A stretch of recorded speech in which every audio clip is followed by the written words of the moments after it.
आमच्या YouTube चॅनलला subscribe करा, महानकारी न्यूज सबस्क्राइब करा आणि नोटिफिकेशन ऑन करा। नोटिफिकेशन ऑन केल्यामुळे आमचे अपडेट आपल्यापर्यंत सतत पोहोचेल। भाजप सरकारने जनतेची घोर निराशा केली। 5 वर्षात मोठी केली फसवणूक। आमचा पाठिंबा खासदार शेट्टी यांना। गोकुळचे संचालक दिलीप पाटील यांची माहिती। भाजप सरकारने गेल्या 5 वर्षात जनतेची मोठी फसवणूक केली आहे। देशात सध्या भयावह परिस्थिती आहे। ही परिस्थिती बदलण्यासाठी परिवर्तनाची गरज आहे। त्याचमुळे महाआघाडीचे उमेदवार खासदार राजू शेट्टी यांच्या पाठीशी असल्याची माहिती गोकुळचे माजी अध्यक्ष दिलीप पाटील यांनी पत्रकार बैठकीत दिली। शिरोळ तालुका बहुजन आघाडीचे अध्यक्ष व गोकुळ दूध संघाचे माजी अध्यक्ष दिलीप पाटील यांनी शिरोळ येथे पत्रकार बैठक घेऊन लोकसभा निवडणुकीसंदर्भात आपली भूमिका स्पष्ट केली।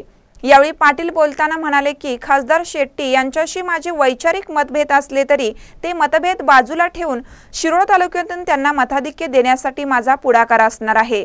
ज्या काँग्रेसने स्वातंत्र्य मिळवण्यापासून विकासात्मक काम केलं त्या पक्षाची ध्येय धोरणे आपण कधी सोडलेली नाहीत। सध्याच्या सरकारकडून जनतेची घोर निराशा झाली आहे।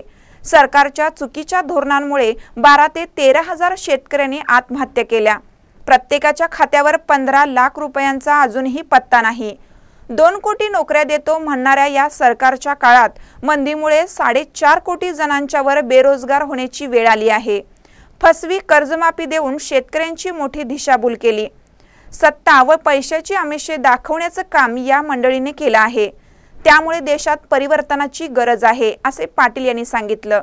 महानकर न्यूजसाठी शिरोळहून संदीप इंगळे। सच्च्या राष्ट्रभक्तीच्या माणसानं त्यावेळेला इंदिरा गांधीला दुर्गा मातेची उपमा दिलेली होती। आणि आज तुम्ही उठता ते सुटता कुणाच्या नावानं पूर्वीच्या नेत्यांच्या नावानं खडं फोडत बसण्याचे उद्योग करत नाही। तुमचं 15 लाखाचं काय झालं? तुम्ही 2 कोटी लोकांना रोजगार देणार होता त्याचं काय झालं? किंवा शेतीला कर्ज माफ करणार होता त्याचं काय झालं? स्वामीनाथन आयोग लावणार होता त्याचं काय झालं? हे काहीच तुम्ही सांगत नाही। उलट नोकऱ्या द्यायच्या राहिल्या। 4.5 कोटी नोकऱ्या या देशातल्या लोकांच्या संपुष्टात आलेल्या आहेत। अशी अवस्था असताना तुम्ही तिसरीकडे ध्यान भटकवायचा प्रयत्न करायला लागलाय। आणि आम्ही कार्यकर्ते सुद्धा आपापसातली गल्लीबोळातली वादी या निवडणुकीत साधायचा प्रयत्न करतोय। माझं थेट आव्हान आहे, ही निवडणूक आहे देशाची।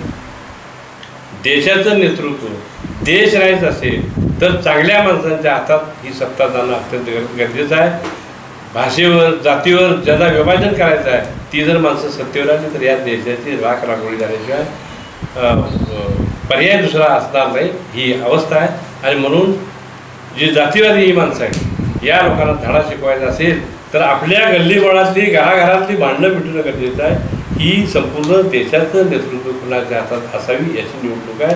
आज या ठिकाणी बघितलं तर राजू शेट्टीचं माझं सातत्यानं मीच त्यांच्या विरोधात बोलतो। माझं त्यांचे वैचारिक मतभेद असतील, माझं काही त्यांचं शेताचं बांधाची भांडणं कधीच नाही, माझे त्याचे वैचारिक मतभेद आहेत। 4-8 दिवसापूर्वी सुद्धा मी त्यांच्यावर बोललोय। परंतु ही वेळ इथल्या स्थानिक प्रश्नाची नाही। गल्लीत रस्ता झाला काय, गटार झाली काय, गाव सुधारलं काय, एक तालुका सुधारला काय, हा प्रश्न आजच्या या निवडणुकीत नाही। या देशाची सत्ता धर्मनिरपेक्ष लोकांच्या आणि चांगल्या संस्कृतीच्या लोकांच्या हातात असणं अत्यंत गरजेचं आहे। ही जी संस्कृती तुमची आहे ही देशाची गेल्या शेकडो वर्षापासून ज्या छत्रपती शिवाजी महाराजांचं नाव तुम्ही घेता, लाज वाटली पाहिजे तुम्हाला, नाव घ्यायची सुद्धा तुमची लायकी नाही। त्या शिवाजी महाराजांना त्या काळातल्या तुमच्याच प्रवृत्तीच्या लोकांनी क्षुद्र म्हणून नेणवले। संभाजी महाराजांना पकडून खून केलाय। शिवाजी महाराजांना वीज देण्याचा प्रयत्न केला। महात्मा ज्योतिबा फुलेंच्यावर मारेकरी तुम्ही घातलेले आहेत। आंबेडकरांना अन्याय त्रास दिलाय। शाहू महाराजांना तुम्ही क्षुद्र म्हणलाय। आणि मग आज इथल्या गल्लीबोळातलं जातीवाद आमच्या समोर आता ही देशाच्या दृष्टीनं दुर्दैवाची गोष्ट आहे। आणि कुठल्याही परिस्थितीत यावेळेला जरी राजू शेट्टीचे माझे इथले मतभेद असले तरी ही इथली निवडणूक आहे, लोकसभेची निवडणूक आहे। ते सगळे मतभेद बाजूला टाकून आज मी